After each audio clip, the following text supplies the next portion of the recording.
નમસ્કાર, mid day ન્યૂઝમાં હું શ્વેતા ગુપ્તા આપનું સ્વાગત કરું છું।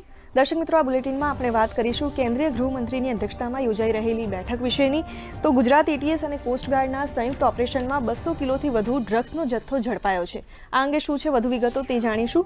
સાથે જ કયા જિલ્લાની ડિસ્ટ્રિક્ટ કોર્ટને મળ્યા ધમકી ભર્યા ઈમેલ તે વિશે વાત કરીશું। સાથે શેર બજારની હલચલ અને અન્ય કેટલાક સમાચારો જોઈશું। પરંતુ તે પહેલા નજર કરીએ હેડલાઇન્સ પર। કેન્દ્રીય ગૃહ અને સહકારિતા મંત્રી અમિત શાહે સોલા સિવિલ ખાતે મોબાઈલ બ્લડ કલેક્શન વેન અને અન્ય ક્ષેત્રનો કરાવ્યો પ્રારંભ। ઇમરજન્સી કેસ અને બ્લડની તાત્કાલિક જરૂરિયાતવાળા દર્દીઓને મળશે લાભ। કાર્યક્રમમાં આરોગ્ય મંત્રી પ્રફુલ્લ પાનસેરિયા રહ્યા હાજર।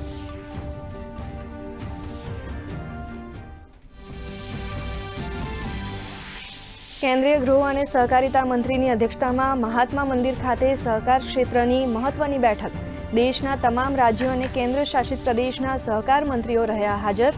2 લાખ નવી એમ્પેક્સ મત્સ્ય મંડળીઓની સ્થાપનાની સમીક્ષા સહિતના મુદ્દે મંથન।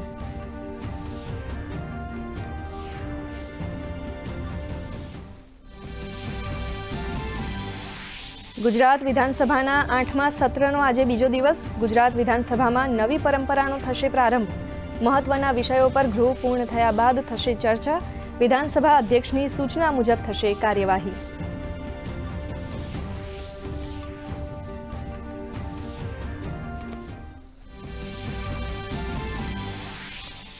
પ્રધાનમંત્રી નરેન્દ્ર મોદી અને ફ્રાન્સના રાષ્ટ્રપતિ ઇમેન્યુઅલ મેક્રોન વચ્ચે મુંબઈમાં મહત્વની બેઠક।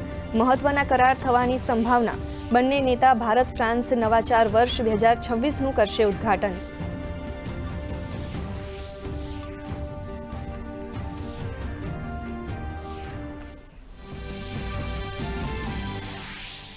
ઇન્ડિયા એઆઈ ઇમ્પેક્ટ શિખર સંમેલનનો આજે બીજો દિવસ। કેન્દ્રીય સૂચના અને પ્રસારણ મંત્રી અશ્વિની વૈષ્ણવ MIB પેવેલિયનનું કરશે ઉદ્ઘાટન।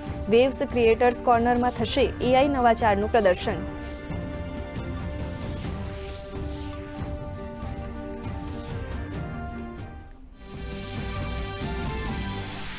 ભાજપ રાષ્ટ્રીય પ્રમુખ નીતિન નબીન આવશે ગુજરાતની મુલાકાતે। સ્થાનિક સ્વરાજની ગુજરાત ભાજપની તૈયારીઓની કરશે સમીક્ષા। સાથે જ સાંસદ અને ધારાસભ્યો સાથે કરશે સંવાદ। તો રાષ્ટ્રીય પ્રમુખ ગુજરાત વિધાનસભા સત્રમાં હાજરી આપે તેવી પણ શક્યતાઓ।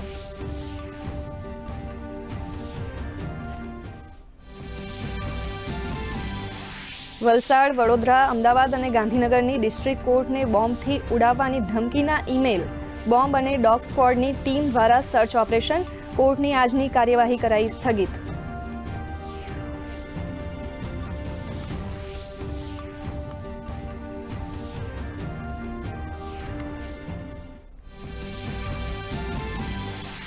ગુજરાત એટીએસ અને કોસ્ટગાર્ડનું મોટું ઓપરેશન। પોરબંદર નજીક દરિયામાંથી ઈરાનની બોટમાંથી ઝડપ્યું 200 કિલો ડ્રગ્સ।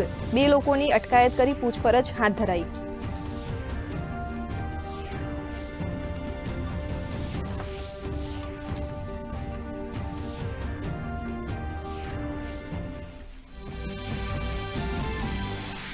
SIR પ્રક્રિયા બાદ આજે જાહેર થશે અંતિમ મતદાર યાદી। આજે બપોરે ચૂંટણી પંચ યાદી કરશે જાહેર। 2.65 લાખ મતદારોના નામ કરાયા છે કમી। 19 ડિસેમ્બરના રોજ જાહેર થઈ હતી ડ્રાફ્ટ મતદાર યાદી।